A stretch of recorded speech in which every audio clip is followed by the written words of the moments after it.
بسم اللہ الرحمن الرحیم۔ السلام علیکم ورحمۃ اللہ وبرکاتہ۔ ان الحمد للہ نحمده ونستعینه ونستغفره ونستهدیه والصلاة والسلام على سید المرسلین محمد وآلہ وصحبہ اجمعین، اما بعد۔ حاضرین و ناظرین، یہ درس قرآن نمبر 448 ہے اور آج سورۃ النساء کی دو آیتوں کی تلاوت اور تشریح کی جائے گی، آیت نمبر 137 اور 138۔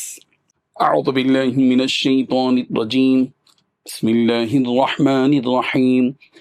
ان الذین آمنوا ثم کفروا ثم آمنوا ثم کفروا ثم ازدادوا کفرا لم یکن اللہ لیغفر لهم ولا لیہدیہم سبیلا بشر المنافقین بأن لهم عذابا علیما۔ صدق اللہ العظیم۔ لفظی ترجمہ یوں ہے، ان الذین، بے شک جو لوگ، آمنو ایمان لائی، ثم پھر کفروا انہوں نے کفر کیا، ثم پھر آمنو وہ ایمان لائی، ثم پھر کفروا انہوں نے کفر کیا، ثم ازدادوا پھر وہ زیادہ ہو گئے کفرن کفر میں، لم یکن اللہ لیغفر لهم نہیں ہے اللہ کے بخشے ان کو، ولا لیہدیہم سبیلا اور نہیں ہے کہ ہدایت دے ان کو راستے کی۔ بشر المنافقین، منافقوں کو خوشخبری دے دو، بأن لہم کہ ان کے لیے ہے عذابا علیما، دردناک عذاب۔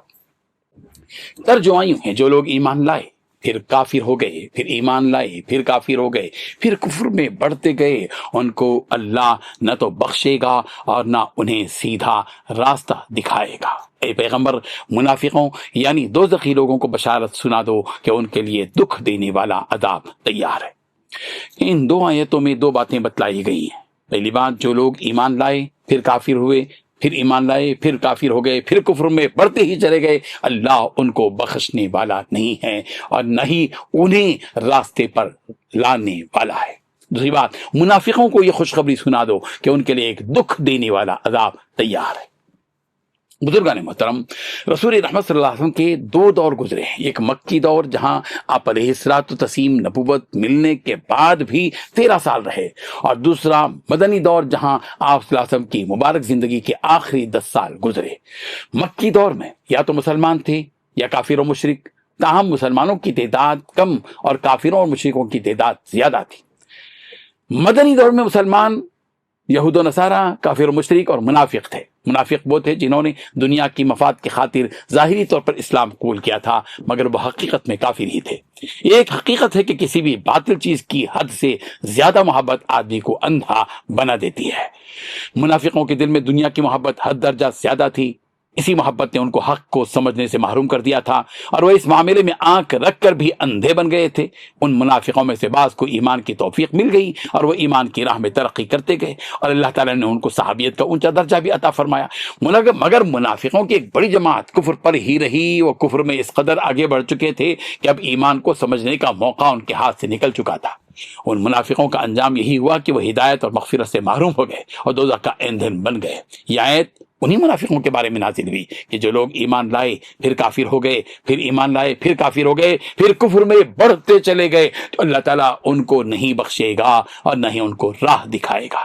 اس حقیقت کو بتلائے جانے کے بعد منافقوں کے حق میں یہ صاف وعید بتلا دی گئی کہ پیغمبر، آپ ان منافقوں کو دردناک عذاب کی خوشخبری سنا دیجئے۔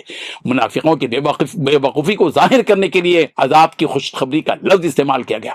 بعض مفسرین نے لکھا کہ یہ آیت یہودیوں کے بارے میں نازل ہوئی کہ یہودی پہلے تو ایمان لائے، پھر گائے کے بچڑے کی عبادت کر کے کافر ہو گئے، پھر توبہ کر کے مومن ہوئے، پھر حضرت عیسیٰ علیہ السلام کا انکار کر کے کافر ہو گئے، پھر اسی کفر میں آگے بڑھتے چلے گئے، یہاں تک کہ جانتے بوجھتے رسول رحمت صلی اللہ علیہ وسلم کی نبوت کا انکار کر بیٹھے۔ اس آیت سے یہ بھی معلوم ہوا کہ بار بار کفر کی طرف لوٹنے کی وجہ سے حق بات کو قبول کرنے کی توفیق ختم کر دی جاتی ہے، اور آئندہ توبہ کرنے اور ایمان لانے کا موقع ہی نصیب نہیں ہوتا۔